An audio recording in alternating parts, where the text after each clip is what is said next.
Hello, welcome to Love Food, Hate Money, the show where we talk about food, how much we love it, and how we don't love our money because it gets spent on all that food. I'm going to be your host, Jonah. This is co-host Courtney. Hey. And let's talk about what we're drinking this wonderful afternoon. What is it, Courtney? It's wine. What color? It's white. Yeah, you're a sommelier. Oh, wonderful. White wine. This is going to be Sancerre, which is Sauvignon Blanc coming from the Loire region of France. I've tasted this wine a couple days ago in tasting group, so I have a rough idea of what it tastes like. Except for when I was doing the tasting, I didn't know what it tasted like. That was fun. Did you call it bad or something? Oh, way off. What did you say it was? I said it was Chenin Blanc, and I thought it had a little residual sugar on it. I was wrong. It's tasting wine blind is hard. Even if you know even if you know words to say, sometimes you're just like, yeah, I'm tasting XYZ, and they're like, it's W.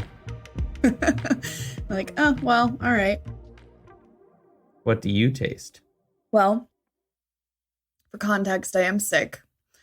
So she tastes disease. Yeah, I taste like disease. It's really bright. I like how acidic it is. Because that's really like the sweetness and the acidity is like really all I can get with as stuffed up as my nose is. Yeah, tastes like grapefruit, mowed grass, and it's almost got like a little bit of a snap to it. Very bright, tasty. I like it. I think I would like it even more when I could actually taste it. It helps with tasting to taste things. It's in the name. It's in the name. So what are we talking about today? Today we'll start with a story. It was a dark and stormy night. Probably was. It's been raining a lot recently. It's been nice. So I was at work and there's a couple. I can't remember why they were talking about ice cream. I think they were considering ordering some of the gelato at work. Mm-hmm. I'm not quite sure. But the girl said, "Hey, like, there's no such thing as bad ice cream." And then the guy and me both went, "No, we've had that." And he went on to describe Salt and Straw. He's like, yeah, like there's a really good ice cream shop on the West Coast. I think he said in California specifically, which I thought was funny because that's not where Salt and Straw started. That's not where they're from, but it's probably the same location that we went to in San Diego. No, he said it was in LA. Oh, LA. ELA. You haven't had bad ice cream until you had bad ice cream in LA. ELA. But he said Salt and Straw, and I laughed because that's where I had my bad ice cream. And I was like, oh, me too. He said, oh, what was yours? And I tried to get him to tell me his first because I knew. You hang up first. You hang up first. Nothing that could be. Yeah, we were cute little middle school girls. It was great. Mom was listening in on the other end of the phone. Good time. But he was insistent that I tell mine first, which I was sad about because I knew mine was going to be worse. But yeah, we had, when we were in San Diego and had Salt and Straw, I had a deviled egg ice cream. It was part of like their summer picnic series. So it was deviled egg ice cream and gunpowder tea. And there was whole pieces of that deviled egg in it. And it was very mustardy. And the smoke off the gunpowder tea, it was one of the like... And you only had like a taster of it. I had a taster of it. And that taster was enough to just give me chills talking about it. It was old egg somehow. I don't know when they made the ice cream, but it tasted like the sulfur of like a really overcooked egg. It was absolutely wild. What was the flavor that he said? The flavor he said was like blackberry and goat cheese. I'd eat the hell out of that. Yeah, but it was funny because I said mine. The girl looked mortified, and the guy just went, mine wasn't bad. Just an immediate about face. Never mind. I don't have an actual story. So yeah, I made him realize that some ice creams are worse than others. Meanwhile, I had pear and blue cheese, and it was delightful. As long as you like blue cheese. It's everything I wanted it to be. I had strawberry balsamic. That was really good, but the balsamic was wee bit heavy, and it kind of gave me a very mild case of heartburn just from ingesting pure acid. Well, it's just your old man age coming through finally. Old man. Oh, why did you say like mayonnaise? Because that also works for you. But yeah, on the note of bad ice cream, we're going to talk about good ice cream. Yes, and because we bought the most superfluous thing that we've probably ever purchased. Yes, and I think it's worth noting that we don't like to buy appliances that only do one thing. Like we had an air fryer for like what, 2 weeks, and we were like, this is not for us. I was really excited about it because hypothetically, It was supposed to do rotisserie, which was cool. it's going to do It was way rotisserie too small. and do like all sorts of fun little things that what we've coined as the magic box Yes. Infrared toaster oven. Highly recommend. by Panasonic, which is, you know, TVs and really good toaster ovens, apparently. But like, And we even got a Cuisinart like ice cream maker, the very standard like freeze the bowl and spin it ice cream maker. And I think I've probably used it like 3 times. yeah, which is more than most people use our ice cream makers because we're pretty ice cream fiends. There was a minute when I was working the desk job, when we were working our desk jobs, Yes. where we were eating a pint of Ben & Jerry's each a night. It was a dark time, guys. Which, in case you're wondering, you do put on weight. If you're wondering how that diet went, we were well fed. Yeah, that was, I feel like that was our depression era, if we're being honest. We're not in that currently. Oh, well. So anyways, I went to Costco with my mom because she has a Costco membership and we're poor. And they had the Ninja Creami, which is something that Jonah has been obsessed with since he heard about it. And they had it on sale, which now, of course, with Prime Day, it's cheaper now. So I'm upset. Mistakes were made. Asterisk, though, I have not been obsessed about it since I heard about it. When I first heard about it, I went, I don't like Ninja products. They're silly. Like, they're fine. They're great for home cooks, but they're generically just a silly, like, oh, this is our Ninja all-in-one coffee god with steam wand arm. Do you feel that way because it's like kind of gimmicky? It's all kind of gimmicky and very Instapotty and I hear it now. But a lot of their products are geared toward Instapotty. Instapotty folks. That's gonna be the next fan art. It's just Jonah using the Instapotty. Gross. Yeah, no, we've never owned an Instapot, and it's funny because I was talking to someone the other day about how like most of the people I know that like either went to cooking school or cook professionally, like it's not an appliance that you reach for because most of the time you could do all of that like on your stove or even in the oven, depending on what you're doing. I think here's the thing, and here's the thing. Here's the line. This and is the thing? I just came to this realization. Okay. The reason that people that go to cooking school and XYZ, the people that we know don't have those pieces of equipment is because we're poor. We don't have the storage space or a walk-in pantry to hold 5 additional devices that might make our lives easier. So we have the one pot that we make do with. And I think that those products, you know, the $200 to $400 gimmicky suburban mom products, the suburban moms have the space for those products. Oof. Well, you know what's funny is I don't think that they're bad products, and I think they definitely have their place. But I think if you understand some of the technical side of cooking, you know ways to like work around it. Mm-hmm. Whereas I think those kind of give you a shortcut, which is great, especially if you're busy. Which brings us to the Creami. Tell the folks about your Creami. You're very excited about it. Very excited. So when we went to culinary school 10 years ago. Yeah, we're old now. We're old folks. We're old. We're ancient. we're peaceful now. There was a Pacojet, and for people that have worked in restaurants with Pacojets, they're really cool little devices. Not a lot of people know exactly how they work. I feel like if you work in kitchens, I would say that I didn't realize like the exact technology behind it until there was a video that came out from James Hoffman was the first one that I watched where he talked about it because he makes really good quality videos. Fantastic coffee videos. He's a world barista champion, and he's got enough financial backing to just buy all the random devices and test them out. It's fun to watch because I can't spend 3,000 pounds on AliExpress coffee tools without weeping. I really want a latte art printer. I really want one. I don't have space, nor do I have a espresso machine. That machine was massive. But I do think that is something we should consider. I mean, the option's there. Yeah. It exists, Okay. which is really what's important. And so he did a video that had the Ninja Creami in it and sort of broke down the details on it and Pacojets in general.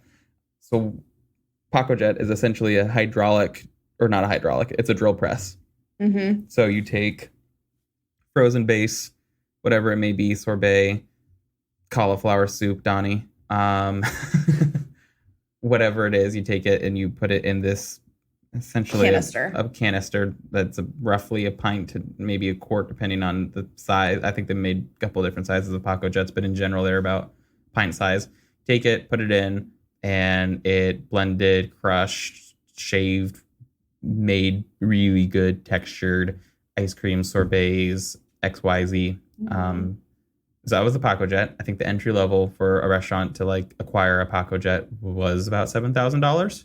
It was pretty expensive, and you could also use them to make like mousses and because essentially like it's just a high speed and high speed drill that also like compressed, so it created this like really nice texture with whatever it was that it was emulsifying.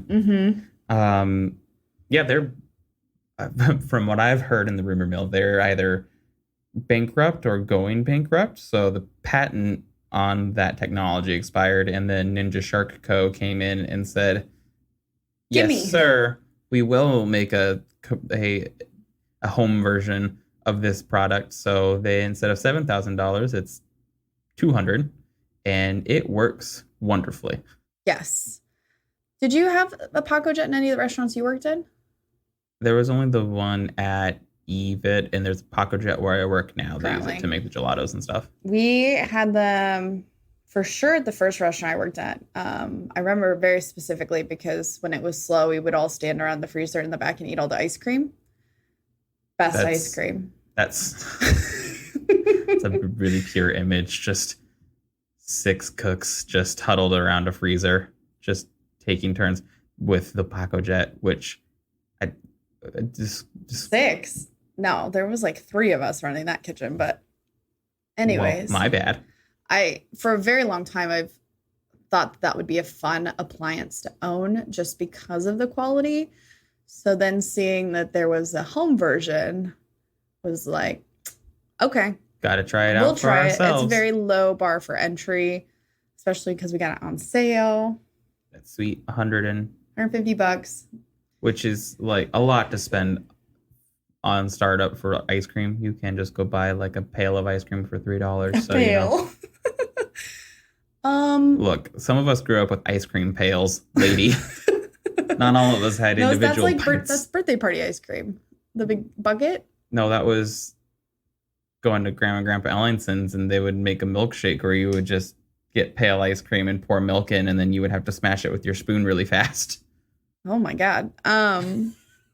So we've tried it out. We've made 4 batches? We've made a cinnamon roll ice cream. I've tried 3 different attempts at sorbets, and then the pumpkin spice gelato. Oh my God. So right off the bat, the ice creams seem to work a lot better than the sorbet. Yeah.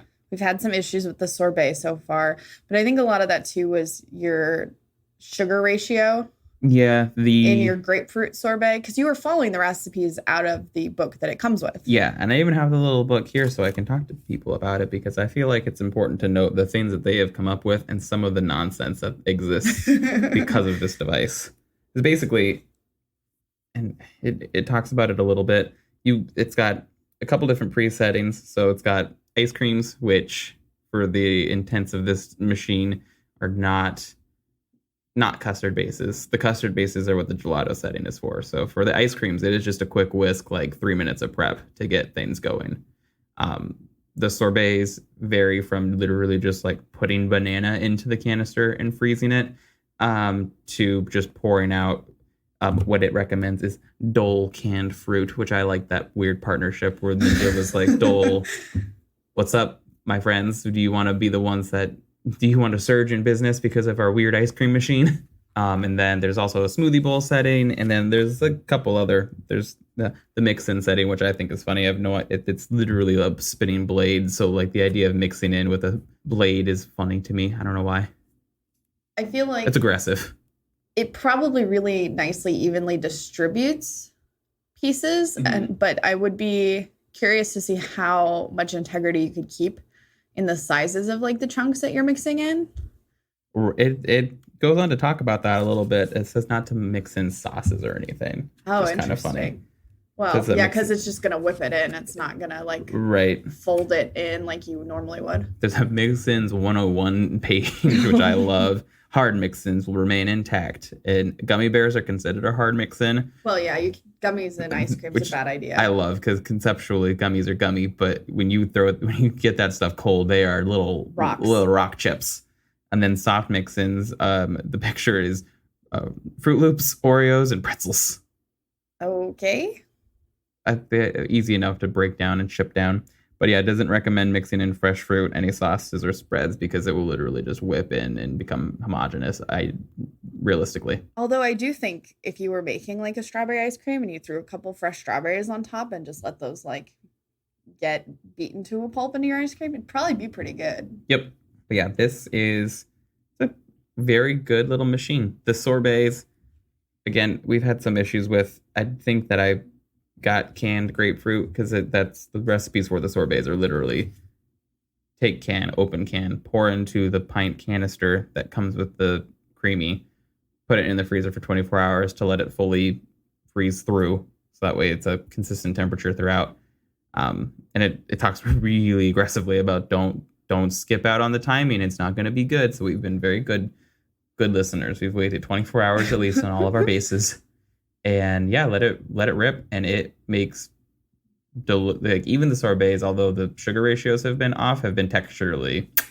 Well, the pineapple one specifically was like everything that you want from a Dole Whip. Mm-hmm. With it was only pineapple in syrup. Yep, just literally a can of pineapple and heavy syrup poured into canister, which I use crushed pineapple. I'd probably recommend not using crushed because I think that the crushed pineapple didn't give it enough surface tension probably when it whipped. Yeah, like the fibers I think were more prevalent in it than they should have been. Okay, so would you do rings next time or would you do chunks?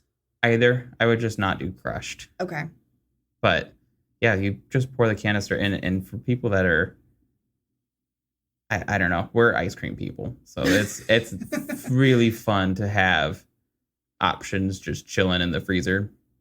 Because pretty much every base recipe is good for about 2 weeks, 2 weeks to a month, depends on how long you want to freeze it and risk freezer burn. All the recommendations in the booklet are like, this is good for 2 weeks. Yeah, it comes with multiple canisters. You load it in with whatever you want. I think that the best thing that we've made is the cinnamon roll ice cream. Yes. And I think what adds value to this machine is that you put your ice cream back in the freezer, if it gets really hard again, doesn't it have a setting where you can just re-whip it so that like you have that perfect texture again? And it's not even a separate setting. It's whenever you're done with whatever it is, as it begins to melt, you can technically leave this in your you're like, all right, well, I'm going to just put it in my refrigerator and let it sit for a while and let it soften up. Like you let it go too far, you flatten it out, you freeze it again, and you just run it on whatever setting it should have been on. I'm pretty sure all the settings are just different blade speeds. Sure. And whether that is actually like how fast the blade is moving or how fast that the press is pressing down on it. I'm guessing it's both, considering there's like 6 different settings. Yeah, cinnamon bun ice cream is the best thing that we've made. And it is literally just cream cheese, sugar, vanilla, cinnamon, milk, and cream whipped together. Mm-hmm. Like you just pour those all into a bowl, whisk it till it comes together, put it in the pint, let it rip. Like it's super simple and probably one of the best ice creams I've had. Oh, easily. And I think that's the other fun part is the experimentation. Like obviously right now we've only worked out of the book, but we've been talking about other applications and other flavors of ice cream that might be a little out there, but would pair really well with some other things. Using ice cream or ice creams and sorbets as a textural contrast or a temperature contrast. Exactly. Both technically. because we're running a fine dining restaurant out of this Tempe apartment. Some of this stuff is and a lot of these recipes I really do want to try just to figure out is like what are we getting into, because there's a recipe for dairy-free coconut vanilla ice cream, and it is just a can of coconut, half a cup of sugar, and a teaspoon of vanilla. You whisk it together, you put it in the canister, and you let it rip. And based off of what we've experienced from any of the, like, I think the thing with ice cream is that custard base is what gives everything great texture. With this, it's the press and whipping, and it's the processing that gives everything great texture. So like an issue with a lot of the dairy-free ice creams that I've had is there crystally, very crystally, granular, and with the press and speed that the blade goes at in this little device, like it completely eliminates that icy issue. And I think the other thing too that's important to note is like it's a really great return on investment because we're ice cream people. Well, no, ice cream's expensive though, and especially if you are someone that does like dairy free, or even like dairy free ice cream's wildly expensive. It's so expensive, like $8 a pop because you're using almonds. But I mean, what you just said, a can of coconut milk is less than $2. Yeah, I mean, realistically, that recipe costs $1.50 for a whole pint of your own dairy-free vanilla ice cream, which is gonna, like, if you like ice cream, you're gonna end up saving money, or you're gonna spend a lot more money because you're making a lot of your own ice cream at home. It's a real pro con. But I was looking at the Pacojet's website because I think a lot of those recipes will very easily transfer over to the Ninja Creami, and they have stuff as like hummus recipes. They have tartare recipes. Obviously, tartare, and that would not be good. It's an option though. That would just be that would be a fully emulsified like frozen mousse. It'd be better than that tartare we had. Yeah. The other week, 2 weeks ago. I complained about that restaurant the other day. Why did I complain about it? 2 bad experiences at the same place. It's just, that's enough. You know, it's enough. It was enough. They talk about like ultra fine purees and gels, which obviously most home cooks are not going to do, but it is an option. They even talk about like whipped goat cheese, delicious. And pesto, which I think is such a funny one. Like, of all the things that you're going to make in there. Big brick of pesto. I'm trying to remember the canisters in the Pacojet. Weren't they like stainless steel or like metal? Yeah. So I wonder long term with the Ninja Creami, because it's a plastic canister, if we decide to do anything savory, if you're going to have to dedicate one to that and one to the other due to flavor transference? More than likely. I don't think we're going to be whipping any onion in there and not experiencing vanilla onion ice cream. Which Shrek would be proud. I haven't looked into the replacement costs either of the canisters. I haven't. I just try not to break any of them. Well, no, but even if like we decide to do savories, it only came with 3 canisters. It came with 3, yeah. 3 canisters, 3 lids. Eventually, that I'm going to end up breaking one. Right. I'm a break boy. But I would say so far with what we've done with it, I'd probably give it like 4 out of 5 stars. Yeah, I think that the only issues that we had with it is that when in between cycles, and it might also be because our freezer is too cold.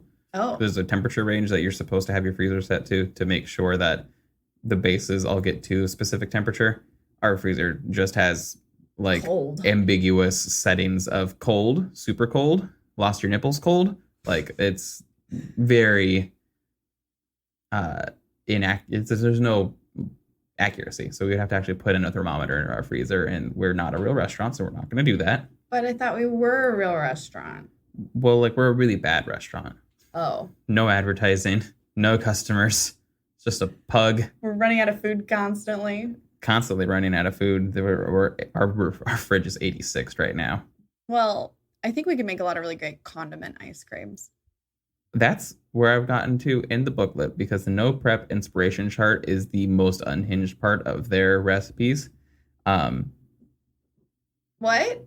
So yeah, they've got the Dole canned fruit. Just pour it in, let it rip. That's fine. And then from there, it gets like kind of, so the grapefruit, like just grapefruit cups turns into grapefruit sorbet. Make sure you get like wildly sweet grapefruit cups, because I tried a couple different versions of canned grapefruit in various levels of syrups. It was so bitter. Oh my God, it was awful. I could not eat it. Which does speak to the certain, like, if you're making desserts in this thing, they're going to inherently be a little bit unhealthier because they're real cold. So with real cold desserts, your perception of sweet goes down. Right. So you have to add in a lot of extra sugar on these. Be warned. But or serve them at a better temperature. Yeah, that requires patience. Oh. No, thank you, ma'am. My bad. Get that out of here. But this chart, just eggnog. Just pour eggnog in, freeze it, frozen eggnog when you blitz it. Sounds great. Brewed coffee and coffee creamer. These aren't condiments. Well, no, yet. I guess none of these are technically condiments, but they are unhinged. Okay. I guess you can make it if you just want to pour a bottle of ketchup in and let her barbecue sauce. Ew. But it'd be sweet and sticky and weird. Are you gonna make ranch ice cream? I know someone I could give that to and would be very upset. They'd probably like it. No, Mr. Nickel would not. Oh. I was thinking Drew. Drew's our little ranch boy. Oh, I'll make him buffalo ranch.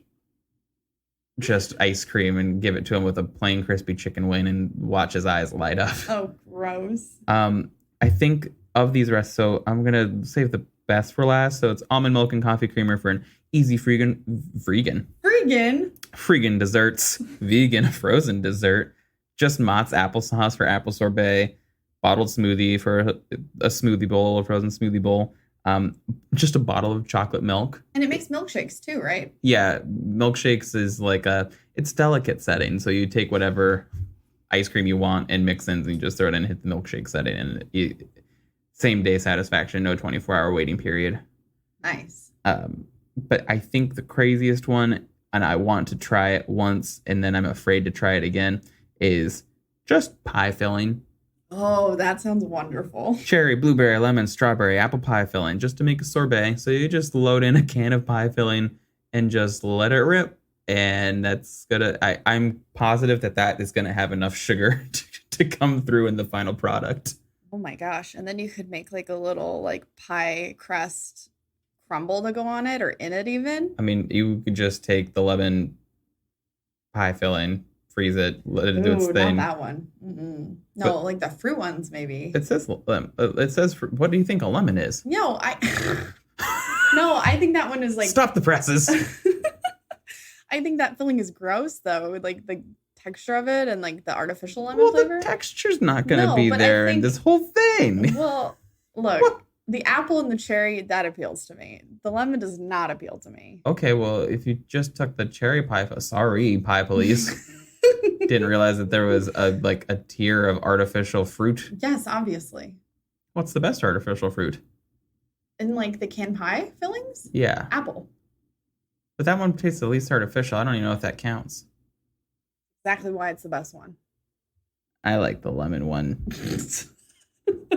You rude lady. Strawberry. But yeah, if you just took any of those and then just mixed in graham crackers, you've got yourself basically like a icebox pie scream. Wow. The limits are endless. We're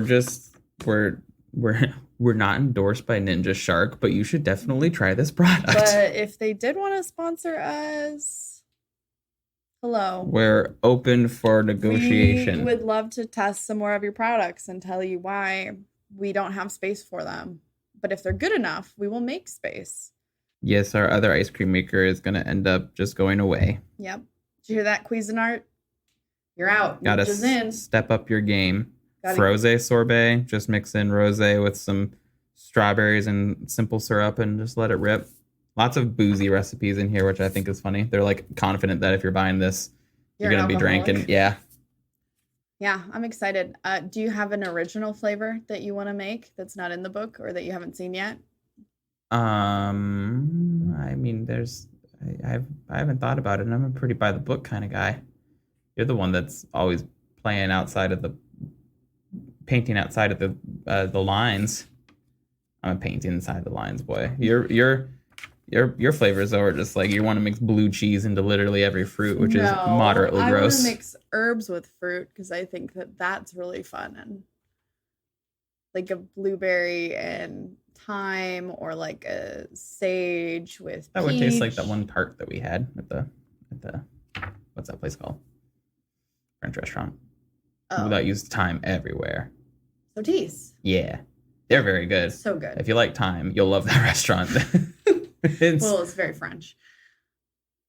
But yeah, I would say if you're an ice cream person and you bought an ice cream machine and you never used it because it was like an ordeal to set up, and then it had to run on your counter for 6 hours to actually get to the right consistency. That's another thing that we never mentioned. The cycle on this thing is wildly fast. It's 2-minute cycles. So you take frozen base out of the freezer, put it into the canister holder, and then 2 minutes later you got, 3.5 minutes later, you have to run the first cycle and then another cycle for us to get it to come back because it gets kind of pebbly. But I feel like that's just our freezer issue. But, yeah, it's fast and it's not very loud either.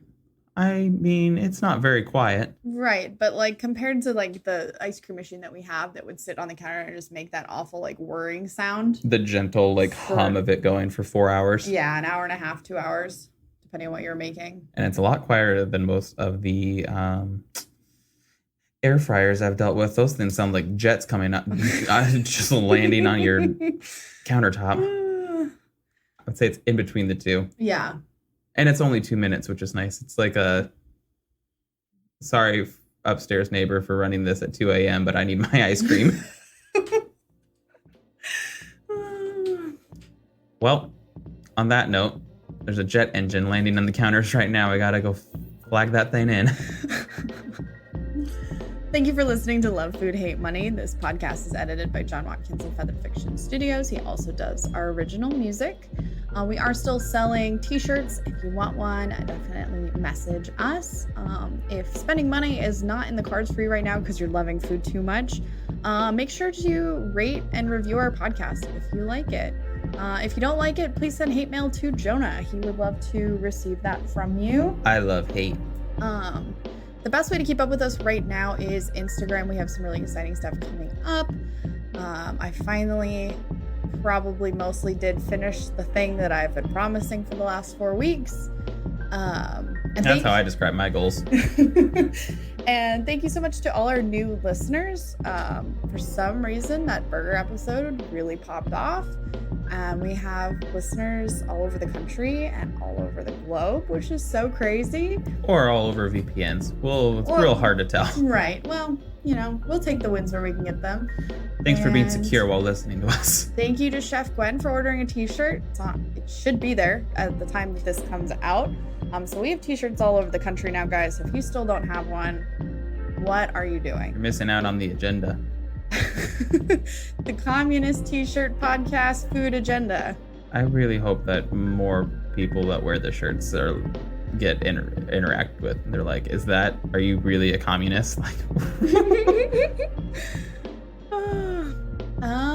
but yeah, stay tuned for some updates. We're gonna have some video content pretty soon. You're gonna have to look at us, and that's so sorry. Look at us. We're the captains now. But thank you again for listening, and we'll talk to you next time. Thank you very much. Bye. Bye. I made a mess.